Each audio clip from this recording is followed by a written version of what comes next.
Welcome to SVG-TV News for Friday, March 16, 2018.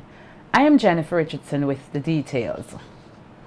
Former parliamentary representative for North Leeward, the late John Gilbert Thompson, who passed away on Tuesday, February 20th at the age of 87, will be laid to rest tomorrow after a state funeral at the Kingston Methodist Church.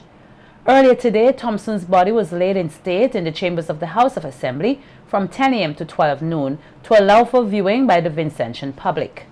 SVG-TV's Nikita Tony was at today's viewing and files this report. Vincentians gathered here at the House of the Assembly today, Friday, March 16th, to pay their final respects to a man who is known for his generosity, his humor, and his love for the people, the late parliamentarian John Thompson. The late Thompson was a former area representative for the North Leeward constituency, where he first won his seat in 1974 under the St. Vincent Labour Party SVLP administration, led by the late Robert Milton Cato. He lost that seat in 1979 to independent candidate Calder Williams and went back to win it over again in 1984, when the SVLP lost office to the New Democratic Party NDP. Noting that his father's role in government was centered on industrial development, son and former parliamentarian himself, Gerald Thompson, remembered his father for his generosity. He went on to note that his admiration for his father was for the passion he had for his homeland, as he would share stories of SVG with his children while they resided in the United Kingdom. About Garifuna, started telling us about the Caribs, and he told that he had actually traced his roots to Deli Francois, one of Chatillier's lieutenants. In England, he had helped found the Vincentian Association, and one of the key things he was telling people: buy property, own something. He's well known as probably the only politician to have won a seat, lost the seat, and won it again. I don't think that feeling. Usually when you lose a seat, you fade away, but he bounced back because of what he was doing and what he represented and so forth, and I think that was very significant. He'll be missed. He'll be missed thoroughly. Deeming the late Thompson as a tremendous patriot, Prime Minister Dr. Gonzalez expressed condolences to the entire Thompson family on behalf of the government and people of SVG. He further reflected on Thompson's humorous nature and his stalwart contribution to the development of SVG. Of the working people, defender of this country. He served 2 terms in Parliament. He loved the people of North Leeward. He was also on the board of directors for the central bank. Very focused on practical things. A humorous man. A man who loved to enjoy himself. A true Caribbean Vincentian personality, without any malice. A really good human being. And he bequeathed a lot of those very good human traits to his son Gerald. Leader of the opposition New Democratic Party NDP, Dr. Godwin Friday, was also on hand at today's viewing and was joined by former members of the NDP who also expressed sympathies to the Thompson family. I see Emily Robertson and Jerry Scott and Stocky John and so on. So I am the next generation, so to speak, but I am paying homage and my tribute to those who came before. And, you know, irrespective of political coloration or party that you support, we all served as members of this House. We all give service to our country in the way that we think best. We may differ about it, but once we do so honestly, then it must be recognized. The funeral service for the late Honorable John G. Thompson will be held tomorrow, Saturday, March 17th, at the Kingston Methodist Church, with tributes beginning from 11 a.m. His body will then be laid to rest at the Fitzhugh Cemetery. Flags in the state have been flying at half-mast since Thursday, March 15th, and will continue until tomorrow. Nikita Tony, reporting for SVG-TV News. Prime Minister Dr. Gonzalez has issued his congratulations to the re-elected Prime Minister of Grenada, Dr. Keith Mitchell, on yet another clean sweep at the polls. Speaking with SVG-TV News earlier today, PM Gonzalez said he had written a letter to Prime Minister Mitchell congratulating him on his repeated victory. a victory for the ages. I told him in the letter that while I felt that he was going to win overwhelmingly, I didn't believe that he would have been able to win a back-to-back 15-0, because winning a back-to-back 15-0 is like the political equivalent of climbing the Himalayas. Many men and women have tried to scale those heights, but very few have achieved it. In fact, in the region, he is now in an exclusive political club of one. Dr. Gonzalez went on to highlight that while Dr. Mitchell's new national party, the NNP, has historical fraternal links with the opposition New Democratic Party, the NDP, he has shared good relations with Prime Minister Mitchell, as they shared a common goal of working for the betterment of the people of their countries, and more so the CARICOM sub-region. It's not a one-to-one relation with these things. For instance, Keith is an enthusiastic member of Petro-Caribbean, which your party says that it will unsign, and Keith joined ALBA, which you denounce. So that all I'm saying is this, that the fact of fraternal party identifications, you know, they're useful, but you wouldn't find necessarily a symmetry in all positions. And the political relations, particularly when you're in government, transcend those kind of narrow partisan political concerns. And we work very well for the interests of the region and of our respective peoples. And we are friends, and it will continue that way in terms of the good working relations. I tease him all the time. I tell him I have to come to put my feet on the piece of Carriacou which belongs to St. Vincent and the Grenadines. Dr. Keith Mitchell led his new national party, the NNP, to a historic clean sweep of all 15 parliamentary seats in the Tuesday, March 13th general elections, making it the third time he has achieved defeat in Grenada's electoral politics. And in a statement issued on Thursday, the opposition New Democratic Party, the NDP, extended congratulations to its sister party, the New National Party, the NNP of Grenada, on securing a second-term electoral victory on Tuesday, the 13th March 2018. The Dr. Keith Mitchell-led NNP secured a historic victory, winning all 15 seats for the second time in a row, a feat never before achieved by any government in this hemisphere. President of the NDP, Dr. Godwin Friday, said that he had sent personal congratulations to Dr. Keith Mitchell after receiving the news of the NNP's overwhelming victory. According to Dr. Friday, the results show that the people of Grenada have placed confidence not only in the promises but also in the performance of Prime Minister Mitchell and his government. Minister of Health Luke Brown has expressed the view that when youngsters focus and emulate the heroes of this nation, they will be less consumed with crime and violence. Speaking at the annual wreath laying ceremony at the obelisk here at Dorchester Hill on Wednesday, March 14th, Minister Brown said it is essential for youngsters to know their heritage as nation builders used their energies to uplift others and their country. We must preach relentlessly from the pulpit the sacred and special value of human life. The hero of today will let all young Vincentians know that there need not be recourse to crime and violence for the settlement of petty squabbles or disputes. They should know that it does no good to our society if children have to grow up without mothers and fathers in broken homes. They would understand that when someone is senselessly killed at 25 years old, it drags down our life expectancy and besmirches or tarnishes the image of our great country.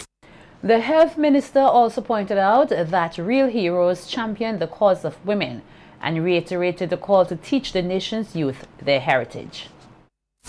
On another note, and in light of the recent passage of International Women's Day last Thursday, I'd like to say, even as a man, that the hero of today would be a champion of the empowerment of women.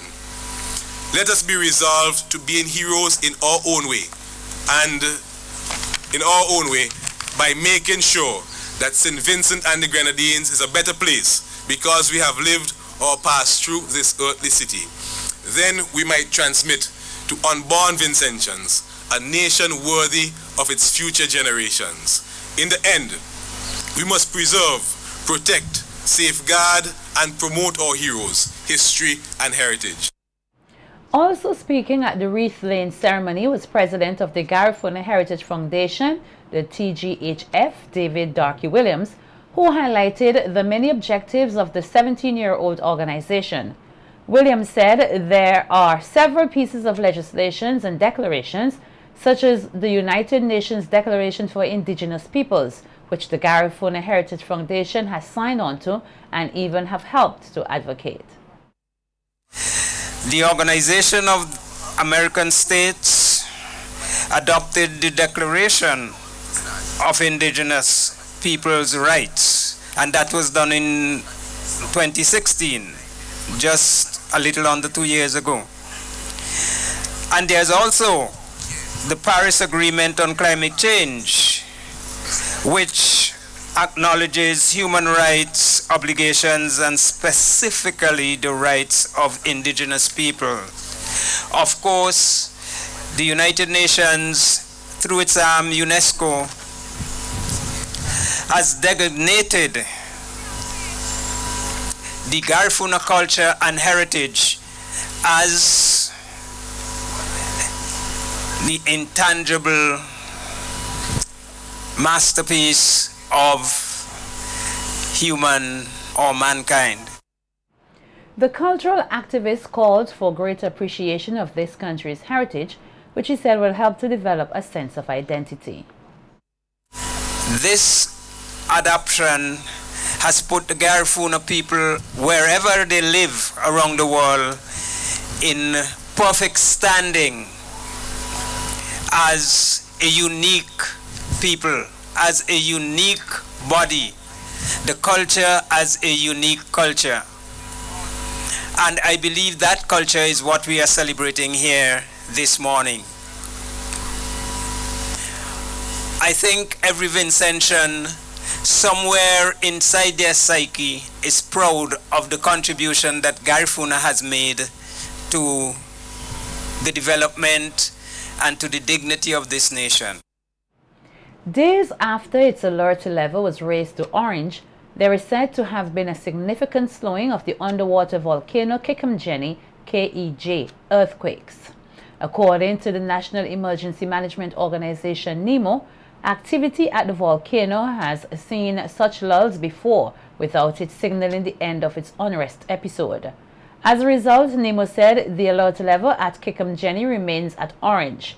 The UWI Seismic Research Center is continuing to monitor the situation.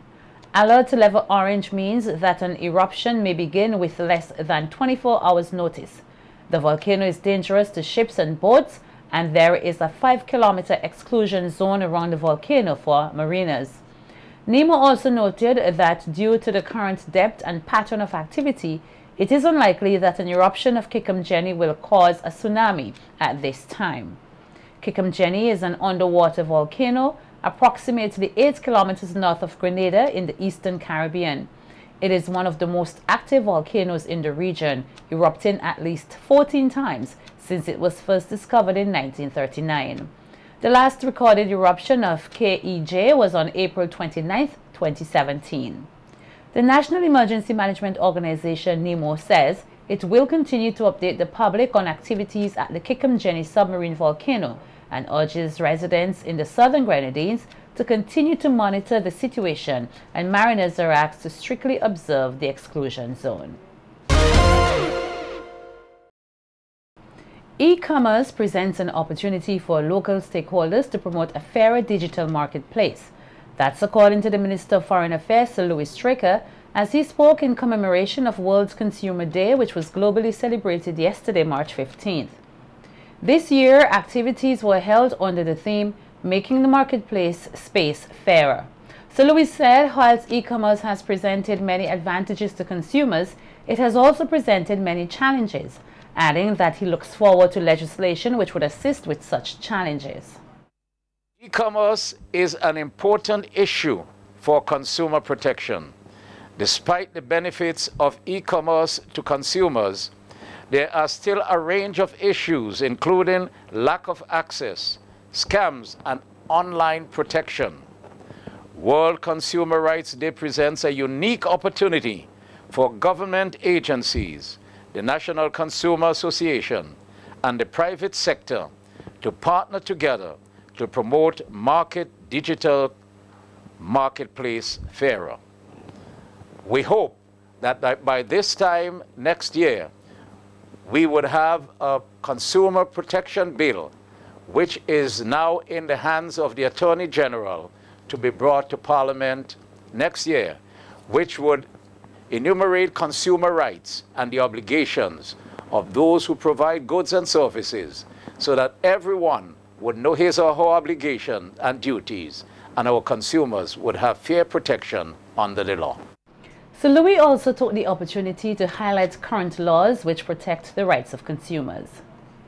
In addition, Chapter 8 of the revised Treaty of Chaguaramas, which seeks to establish the CSME, provides the legal framework for member states to elaborate and develop appropriate measures and programs to protect consumers. In St. Vincent the Grenadines, the Information Technology Services Division is responsible for coordinating ICT-related activities across government.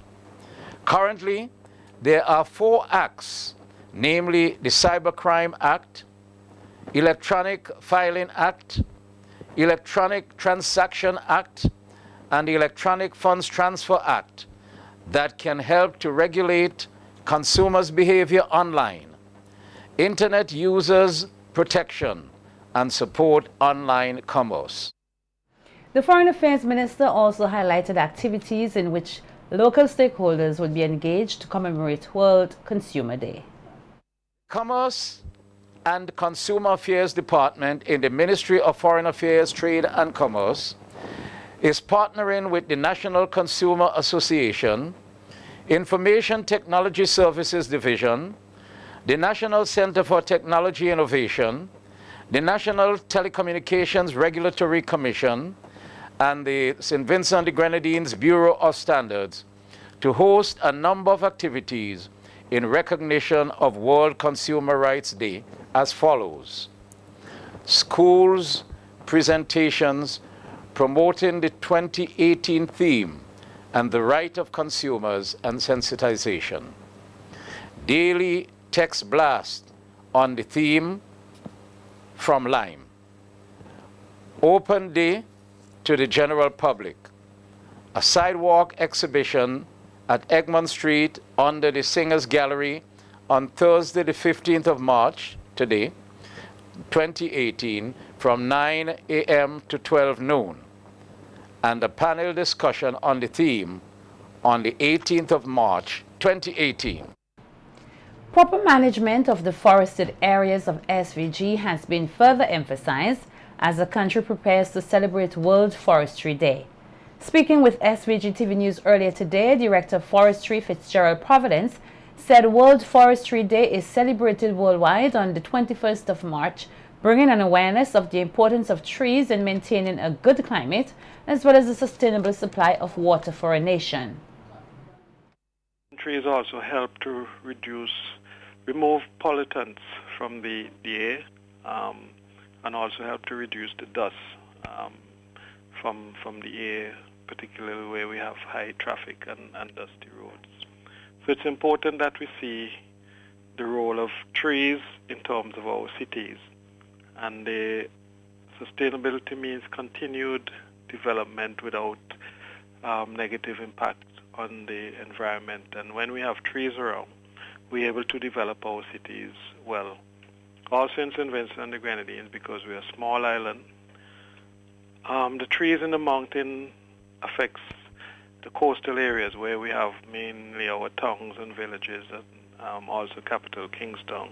And the trees surrounding these areas also play an important role in controlling the climate and also in terms of providing water, sustainable water flows through the cities and through the towns, and also maintaining our water supply so we can have a clean and sustainable water supply throughout the year. Providence also highlighted some activities which the department will be hosting in commemoration of the day. Well, on that day, there was a planned visit. Well, we're working on a planned visit to our neighboring island, Beckway, where the forestry staff will go. They will interact with the communities down there. They will do some symbolic planting with schools and also do some education program. And also it's an opportunity for the staff to familiarize themselves with a different type of forest environment, where the Grenadine forest is mainly semi-deciduous dry woodlands. So the staff, some of the staff are going down to Beckway on that day and would have several activities around the theme. The Forestry Director also encouraged Vincentians to exercise proper tree management practices in their community. I just want to remind the general public and all Vincentians that trees are very important in the environment, but we must learn to understand and better manage them, because in some areas, particularly in developed areas and housing areas, trees can become a conflict in terms of their location. But if we design our homes, our yards better, we'll be able to position our trees that they benefit us even more in terms of helping to keep the area cool, providing fruits for us, and all those sort of things. Local police are investigating a robbery which occurred at a lotto booth at Heritage Square, Kingstown, on Thursday evening at about 8:32 p.m. The incident resulted in 2 people being shot by an assailant. According to the police, Errol Hinson, a 69-year-old security officer from Enhams, received a gunshot to the left side of his jaw, while Veron Williams, a 43-year-old of Kingston Park, who was working at the lotto booth at the time of the incident, was shot in the left side of her back. Hinson and Williams were rushed to the Milton Cato Memorial Hospital and are receiving medical care. The police say following the incident, the assailant was seen fleeing the scene and that investigations into the incident are ongoing. The police are encouraging anyone with information that would assist in this investigation to contact the officer in charge of the Criminal Investigations Department, CID, and the Major Crimes Unit, MCU, at 1-784-456-1810.